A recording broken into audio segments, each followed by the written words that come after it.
Je vous apporte le salut fraternel de la Fédération Info de la Communication. Ce que nous demandons, c'est qu'on pose la question du pouvoir d'achat, du salaire. On n'a pas attendu qui que ce soit pour exprimer ce que doit être et ce qu'est l'action syndicale. La question des salaires comme ne pouvant pas être considérée comme ennemie de l'emploi ni de l'économie. Un petit point sur les congés bonifiés également, parce qu'il y a pas mal de charges sur les congés bonifiés. Martine va nous donner quelques informations à propos des négociations actuelles. Oui, alors ce qui était en cours, c'était la remise en cause des congés bonifiés qui devait donc être publié en juillet. Un décret devait passer en juillet pour remettre en question les congés bonifiés. Alors, la ministre des Outre-mer a annoncé dimanche dernier, là, le 23, que sur France 3, elle a annoncé ça, nous allons prendre un temps de négociation avec les syndicats, avec les parlementaires. Donc on est content, c'est gentil de penser à nous pour négocier.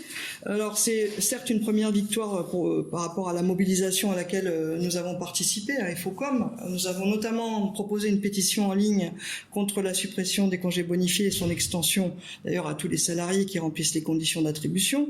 Elle est toujours en ligne. Et vous pouvez toujours la signer sur notre site, même si vous n'êtes pas directement concerné. C'est une question de maintien des acquis, parce que ça date de 78, le décret en question. Et donc nous vous invitons à la signer parce que rien n'est réglé en fait.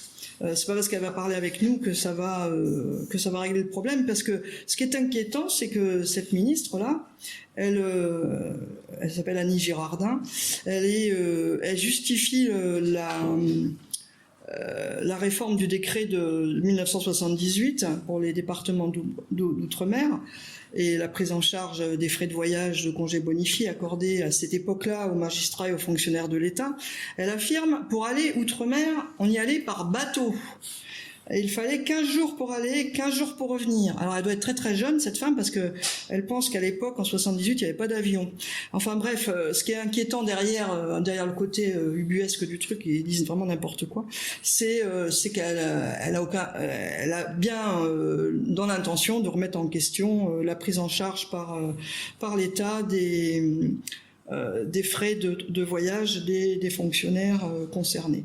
Donc ça, on ne veut pas laisser passer.